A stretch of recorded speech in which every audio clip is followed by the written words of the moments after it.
오늘은 성령 강림 주일입니다. 교회에서 함께 예배 드릴 날을 하루하루 한 주 한 주 기대하고 있는데 벌써 5월 마지막 주가 되었습니다. 우리가 예배하는 곳에 하나님의 임재하심과 하나님의 은혜가 동일하게 일어날 것을 믿습니다. 함께 기도하심으로 성령 강림 주일 가정에서 드리는 주일 예배 하나님 앞에 올려 드리겠습니다.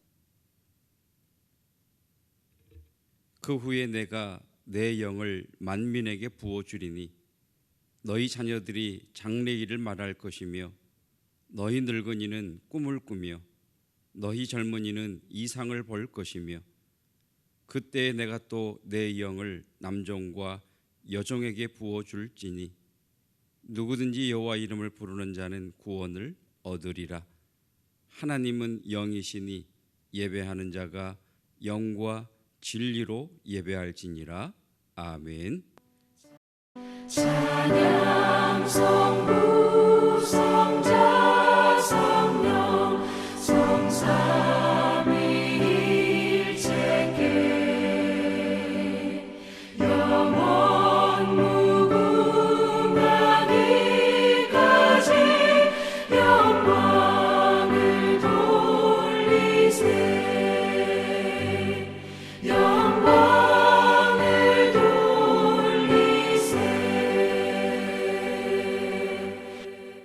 약속하신 대로 성령 하나님을 우리에게 보내주신 주님, 성령께서 오심으로 우리의 구원을 확증하시고 언제나 우리와 함께 하시는 임마누엘의 주님이심을 증거해 주셨습니다.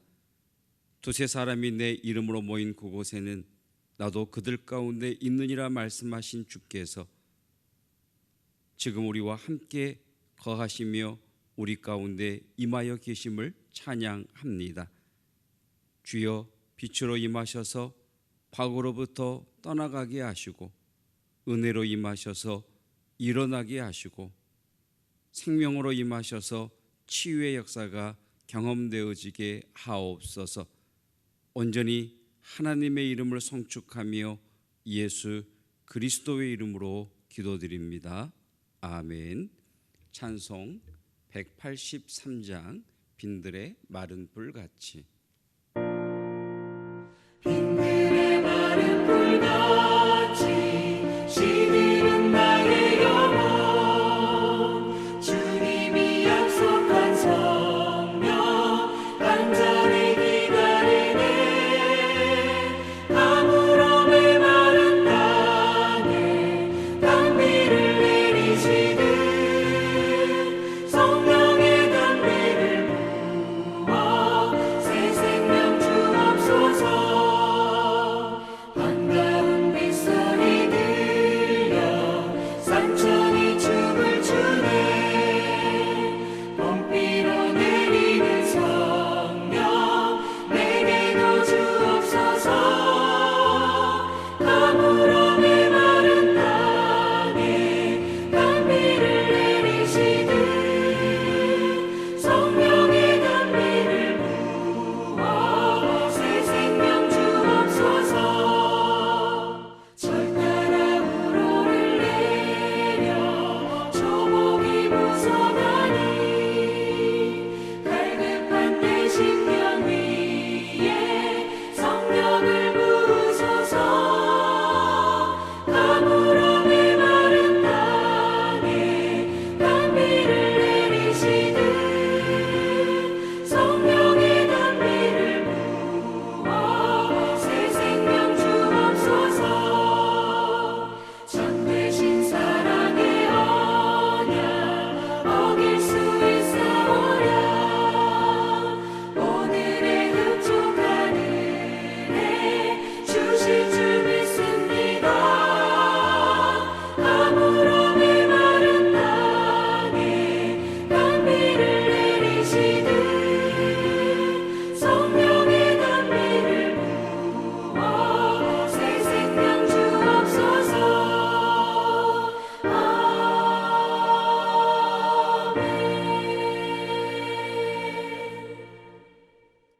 사도신경으로 우리의 신앙을 고백하겠습니다. 나는 전능하신 아버지 하나님 천지의 창조주를 믿습니다. 나는 그의 유일하신 아들 우리 주 예수 그리스도를 믿습니다. 그는 성령으로 잉태되어 동정녀 마리아에게서 나시고 본디오 빌라도에게 고난을 받아 십자가에 못 박혀 죽으시고 장사된 지 사흘 만에 죽은 자 가운데서 다시 살아나셨으며 하늘에 오르시어 전능하신 아버지 하나님 우편에 앉아 계시다가 거기로부터 살아있는 자와 죽은 자를 심판하러 오십니다. 나는 성령을 믿으며 거룩한 공교회와 성도의 교제와 죄를 용서받는 것과 몸의 부활과 영생을 믿습니다. 아멘. 교회 소식 전해드리겠습니다.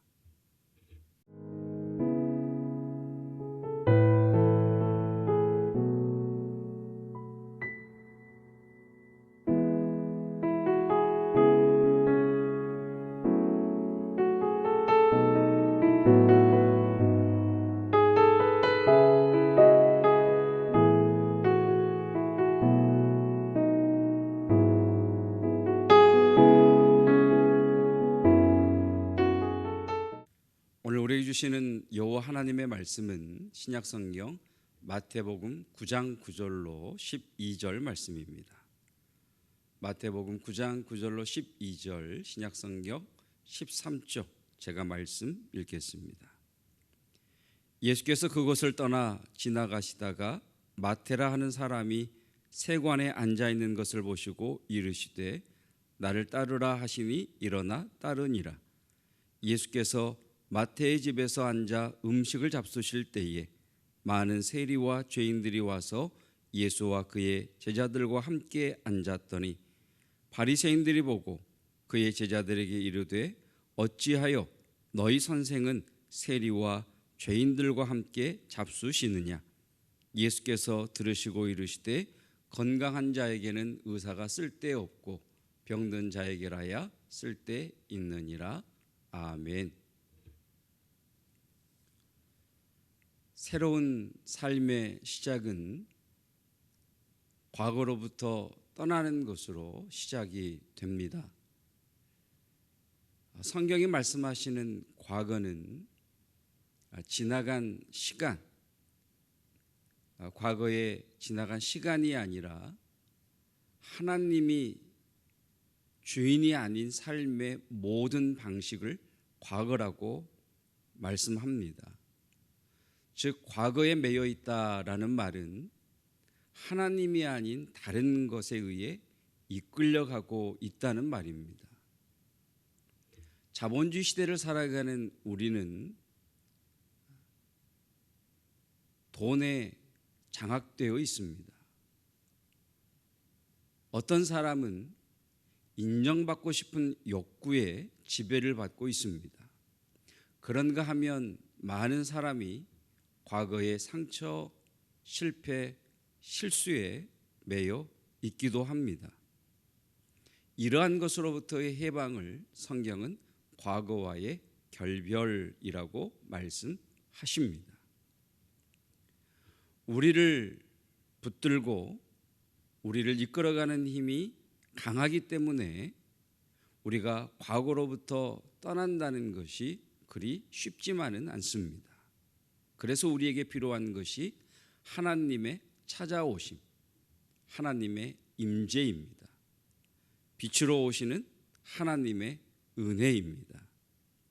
아직도 만지작거리고 있는 탁자 위에 동전을 버려두고 예수님을 따름으로 새로운 변화를 누리시기를 주님의 이름으로 축복합니다.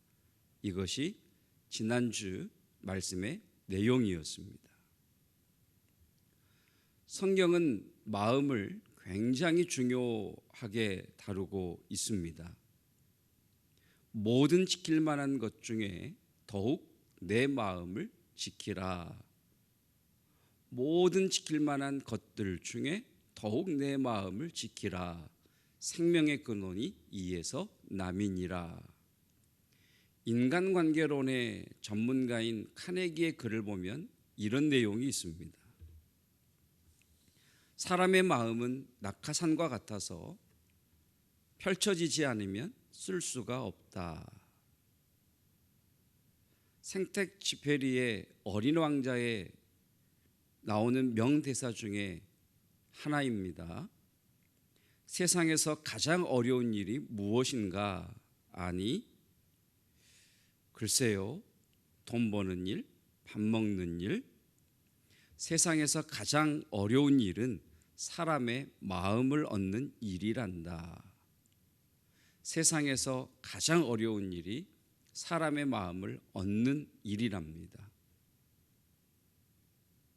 정신과 의사들의 말을 들어보면 환자들이 겪는 고통 가운데 많은 고통이 관계에서 오는 고통이라고 합니다. 관계가 어려운 이유는 마음이 통하지 않아서, 마음을 얻지 못해서이겠지요. 어느 취업 포털에서 직장인 448명에게 설문조사를 했습니다. 질문 내용은 이렇습니다. 직장 생활을 하면서 화병을 알아본 적이 있는가? 질문 내용이 직장 생활을 하면서 화를 내본 적이 있는가가 아니라 화병을 알아본 적이 있는가입니다.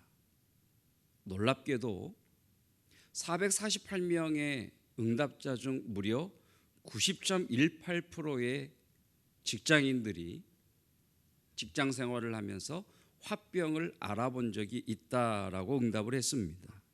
그만큼 직장 생활이 어렵고 힘든 이유가 관계에서 오는 부대낌이라는 말입니다. 첫째, 과거로부터 하나님의 은혜 안으로 들어오면 하나님은 부대낌이 있는, 하나님은 성도를 부대낌이 있는 관계 안으로 들어가게 하십니다. 관계 안에서 부대낌을 통해 우리를 변화시켜 가십니다. 어느 날 예수님은 당신을 따르는 무리들 가운데에 12사람을 제자로 삼으십니다. 예수님을 가까이에서 따르는 사람들은 예수님이 누구를 제자로 삼으실까가 무척이나 궁금했을 겁니다. 그런데 예수님께서 많은 무리들 가운데에 12명의 제자를 이제 이름을 부르기 시작하십니다. 베드로, 안드레, 야고보, 요한, 빌립, 바돌로메, 도마, 그리고 마태, 알페오의 아들 야고보, 다데오, 가나나인 시몬, 가룟신 유다. 제가 생각할 때 마태를 부르실 때, 마태를 제자로 세우실 때 사람들이 깜짝 놀랐을 것 같습니다. 예수님이 다른 사람은 몰라도 마태는 제자로 세우시면 안 됩니다. 마태를 제자로 부르시면 안 되는 이유가 있습니다. 첫째는 사람들에게 손가락질을 받고 경멸의 대상인 세리 마태를 제자로 부르면 제자 그룹 전체가 욕을 먹습니다. 둘째, 제자 그룹 분위기가 나빠집니다. 날마다 다툼이 일어날 겁니다. 세 번째, 제자들 중 이탈자가 생길 수도 있습니다. 그래서 마태를 제자로 세우시면 안 됩니다. 예수님의 12제자 중 적어도 2명 이상이 열심당원 출신입니다. 열심당원은 독립운동가입니다. 무력투쟁을 통해서 로마로부터 유대민족의 해방을 추구하는 집단입니다. 열심당원에게 있어서 로마 사람들의 앞잡이인 세리는 척결 1호입니다. 12제자 중 가나나인 시몬과 가롯 유다가 열심당원입니다. 시몬이나 유다는 대놓고 마태를 비난했을 겁니다. 예수님께 세리인 마태를 제자로 세우신다면 우리가 제자를 관두겠다고 했을 수도 있습니다. 세리는 늘 창녀들, 죄인들과 같은 취급을 받았습니다. 자, 오늘 말씀 10절 11절, 예수께서 마태의 집에서 앉아 음식을 잡수실 때에 많은 세리와 죄인들이 와서 예수와 그의 제자들과 함께 앉았더니, 자, 바리새인들이 보고 그의 제자들에게 이르되 어찌하여 너희 선생은 세리와 죄인들과 함께 잡수시느냐. 지금 세리 마태 때문에 예수님까지 비난의 대상이 되고 있습니다. 다혈질인 베드로 같은 경우는 죄인들인 세리와 창녀들이 있는 마태의 집에서 빨리 나가자고 했을지도 모릅니다. 제자들과의 관계에서 마태가 당한 부대낌이 상상이 됩니다. 차별 대우의 말다툼은 예사요, 뒷담화의 근거 없는 유언비어까지 관계가 마태를 정말 힘들게 했을 겁니다. 그런데 놀라운 사실은 마태는 관계에서 오는 부대낌을 통해 자라갑니다. 변화됩니다. 복음서의 맨 처음 책인 마태복음을 기록하는 위대한 제자가 됩니다. 누가복음 12장 1절을 보면 15장 1절을 보면 모든 세리와 죄인들이 말씀을 들으러 예수님께 가까이 나왔다라고 밝히고 있습니다. 관계에서 오는 부대낌을 통해 마태가 변화되니까 변화된 마태의 이야기를 듣고 같은 직업을 가진 세리들이, 모든 세리들이 예수님께 나아옵니다. 변화된 관계의 부대낌에서 변화된 마태 때문이지요. 누가복음 19장을 보면 세리들의 우두머리인 세리장인 삭개오까지 예수님께 나옵니다. 적어도 예수님의 제자 중에 세리 출신인 마태의 변화 때문에 그도 또한 예수님께 나왔을 것입니다. 제자들과의 부대낌을 통해서 마태는 이렇게 변화되어 갑니다. 지식 중요합니다. 그러나 지식은 사람을 교만하게 만듭니다. 사람은 언제 변하느냐? 사람을 변화시키는 것은 사랑할 때입니다. 부대낌을 통해서 자기 자신을 내려놓을 때, 부대낌 속에서 자신을 내어줄 때, 자기가 주장해야 할 권리를 내려놓을 때 그 사람은 성숙해 갑니다. 기독교는 사랑에 대하여 논하는 종교가 아닙니다. 사랑을 실행하고 사랑을 확대하는 종교가 기독교입니다. 그런데 언제부터인가 기독교도 사랑을 논하는, 사랑을 말하는 종교가 되어버렸습니다. 마태는 제자 그룹 안에 들어갔을 때 많은 부대낌이 있었습니다. 다른 사람들과의 부딪힘, 부대낌 속에서 이해하려고 들고 또 스스로 낮아지고 참으면서 우리의 사랑은 확대되고 심화되는 겁니다. 상대방을 위하려고 할 때 그 사람은 성숙해져 가는 거지. 부대낌이 없이는 변화가 있을 수 없습니다. 부대낌 속에서 자라나지 않고서는 변화가 있을 수 없습니다. 여러분, 나를 힘들게 하는 사람은요, 어디에나 있습니다. 직장에 가면 나를 힘들게 하는 사람 꼭 있습니다. 집에 가면요, 집에도 있습니다. 교회에 오시면요, 당연히 교회에도 있습니다. 버스를 타도 있습니다. 지난 주 중에 서비스 센터를 갔었는데 역시 거기에도 저를 힘들게 하는 사람이 있습니다. 세 사람 정도 대기하고 있었는데 마스크를 안 썼어요. 마스크를 안 쓴 것도 힘든데 다리를 꼬고 앉아서 맨발로 발가락을 꼼지락 거리는데 정말 힘들더군요. 나를 힘들게 하는 사람은 어디에나 있습니다. 이 사람들은 하나님께서 나를 성숙시키시기 위해 준비해 주신 훈련 교관들입니다. 내가 성숙해서 그 사람을 품을 때까지 그 사람은 언제든지 있습니다. 그런 사람들이 없어졌다는 것은 내가 그들을 품었다는 것이죠. 그러면 그 사람들이 나를 별로 힘들게 하지 않습니다. 그만큼 나의 사랑이 넓어졌다는 이야기입니다. 그리스도인으로서 성숙해졌다는 말입니다. 사랑하는 성도 여러분, 관계 속에서 도망가지 말고 거기서 버티십시오. 사랑하려고 애쓰세요. 자기를 부정하고 자기를 부인하는 훈련을 하세요.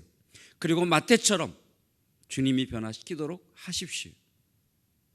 둘째, 하나님은 과거의 상처를 자원으로 사용하십니다. 사람들이 말하는 변화와 성경이 말씀하시는 변화의 차이가 여기에 있습니다. 사람들은 의지와 결단과 학습과 훈련을 통해서 변화된다라고 말합니다. 그러나 기독교는 의지와 결단과 학습과 훈련을 다 인정하지만 그것만으로는 변화가 변화된다고 말하지 않습니다. 변화의 원동력은 사랑입니다. 예수님의 사랑을 경험할 때 우리는 변화됩니다. 목회를 하다 보면 영적 침체에 빠질 때가 있습니다. 아무것도 할 수 없는 무력감, 발버둥 칠수록 더 깊이 빠져들어가는 것 같은 절망감, 커다란 벽이 가로막고 있는 것 같은 눌림.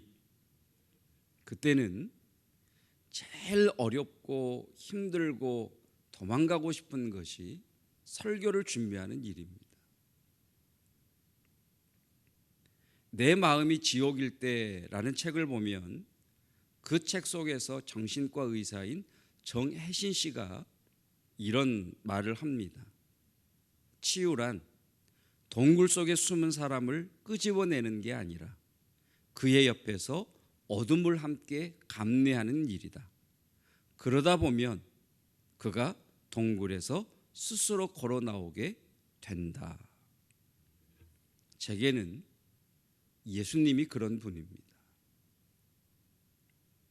앞에서 말씀드린 것처럼 영적 침체가 찾아왔을 때, 아무것도 할 수 없는 무력감에 발버둥 칠수록 더 깊이 빠져들어가는 것 같은 절망감에 잡혀 있을 때, 커다란 벽 앞에 눌림을 받는 것 같을 때, 내가 동굴 속에 숨어 있을 때 나를 찾아오셔서 나와 함께 한없이 머무신 분이 예수님이십니다.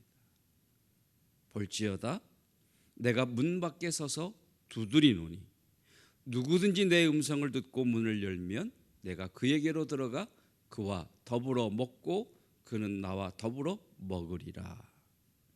말씀 그대로입니다. 이 말씀처럼 내 연약함을 공감하시는 예수님은 강요하지 않으시고요, 윽박지르지 않으시고 책망하지 않으시고 비난하지 않으시고, 내가 스스로 걸어 나올 때까지 내가 숨어 있는 동굴로 들어와 나와 함께 머무셨습니다. 그리고 이제 동굴에서 나가야 하는 시간이 되었을 때 이렇게 말씀하십니다. 내가 너를 사랑한다. 예수님의 이 사랑이 나를 변하게 합니다. 예수님의 이 사랑이 나를 일어서게 합니다. 예수님의 이 사랑이 다시 시작하게 합니다. 한국 교회는 세계에서 가장 예배가 많은 교회입니다. 지금은 우리가 코로나 바이러스 때문에 자주 모이지 못하지만 주일 오전 예배, 주일 찬양 예배, 3일 예배라고 그러죠. 수요 예배, 금요일 저녁 예배, 그리고 매일 새벽 예배가 있습니다. 옛날 교회는 열악했습니다. 환경도 시설도 구성원들도 지금 우리와는 비교할 수 없을 만큼 열악했습니다.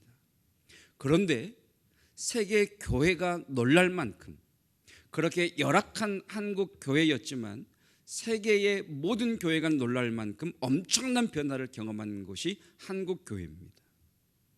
그 이유가 어디에 있을까요? 그 원인이 어디에 있을까요?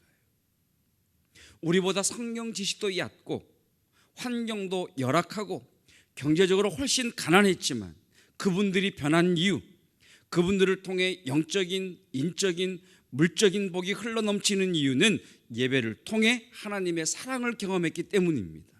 하나님을 갈망하고 하나님의 얼굴을 구하는 그들을 향해 베푸신 하나님의 사랑이 매 예배 시간마다 부어졌기 때문입니다. 믿음의 어른들이 누린 축복을 그것 외에는 설명할 방법이 없습니다. 오늘 우리들의 문제는 성령에서 만난 하나님을 예배의 자리에서 만나야 하는데 성령에서 만난 그 하나님을 예배 자리에서 경험해야 하는데 하나님을 만나지 못한다는 겁니다. 지식은 쌓였는데 마음은 냉랭합니다. 사랑은 머리로 하는 것이 아니지 만나는 겁니다. 머리로는 바뀌지 않습니다. 하나님의 사랑을 만나야 변합니다. 하나님의 은혜를 받을 때 변화가 시작됩니다. 마태의 상처는 그의 과거의 상처, 그가 제자 그룹 안에서 부대낌을 통해 받았던 상처는 하나님 안에서 자원이 됩니다. 그래서 그의 이름이 하나님의 선물 마태입니다. 저와 여러분들의 상처도 예수님 안에서 자원이 됩니다. 상처가 자원이 되는 은혜, 예배를 통해 하나님의 사랑을 경험하심으로 변화의 복을 누리시기를 주님의 이름으로 축복합니다. 말씀을 기억하면서 우리 함께 찬송 올려드리겠습니다. 찬송 302장 내 주 하나님 넓고 큰 은혜는 찬송 부르시면서 준비하신 예물 하나님 앞에 올려드리겠습니다. 내 주 하나님 넓고 큰 은혜는 저 큰 바다보다 깊다. 너도 다 주를 길러 깊은 대로 저 한가운데 가보라. 언덕을 따라서 창가에 배 띄워 내 주 예수 은혜의 바다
기도하겠습니다.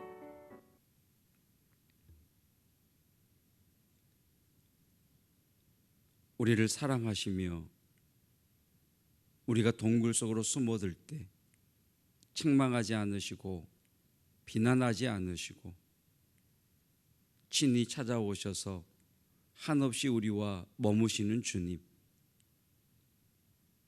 관계 속에서 부대낌 때문에 힘들어하고 아파하는 이들이 있다면 그 부대낌을 통해 도리어 변화되어가는 은혜를 허락하여 주시옵소서.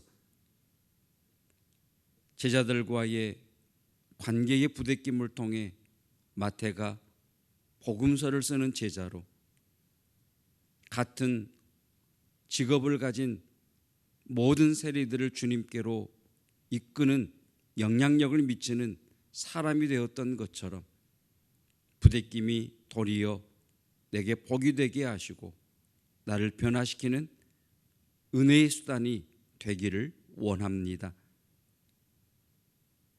하나님의 손 안에서 우리의 상처도 우리를 새롭게 하시는 자원이 됨을 고백합니다. 과거의 실패, 실수, 아픔, 상처, 주님 안에 머물므로 그것이 주님 손 안에서 우리를 복되게 하는 자원되는 은혜를 누리게 하옵소서.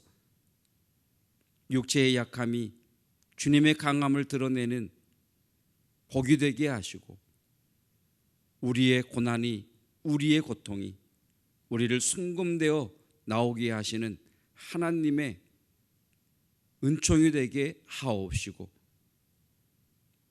우리를 가로막고 있는 홍해가 우리를 쫓아오는 대적을 멸하는 하나님의 일하심이 되기를 원합니다. 하나님의 손 안에서 우리의 상처까지도 자원이 되는 것을 누리게 하옵소서.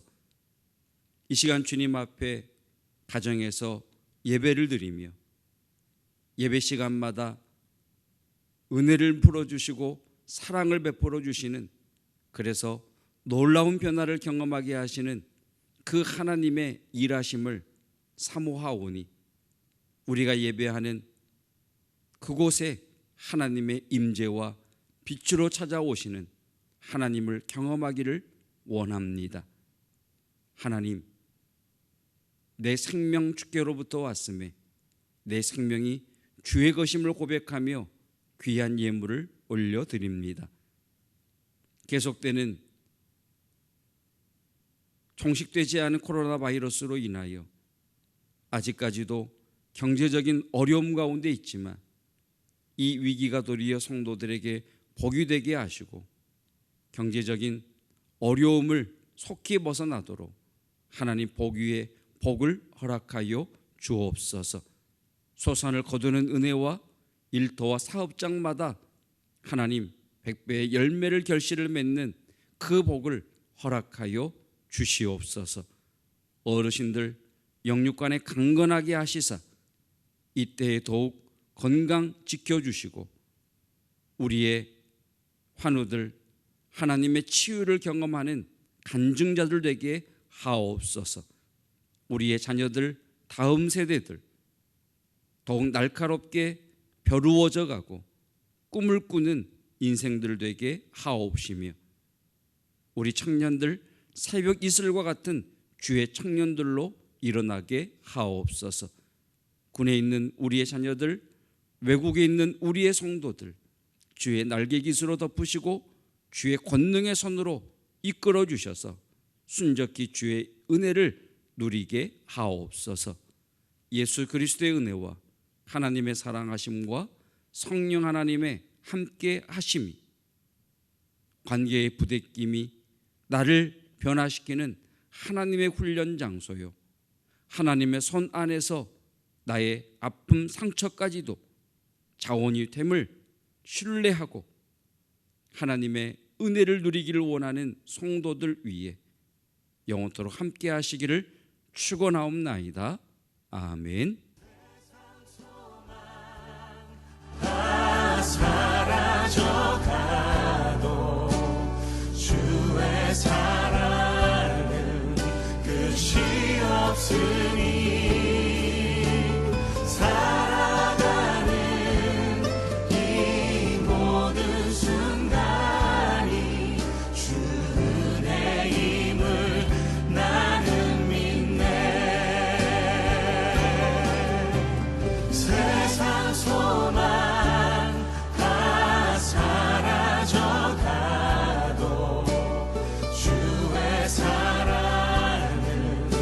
끝이 없으니 살아가는 이 모든 순간이 주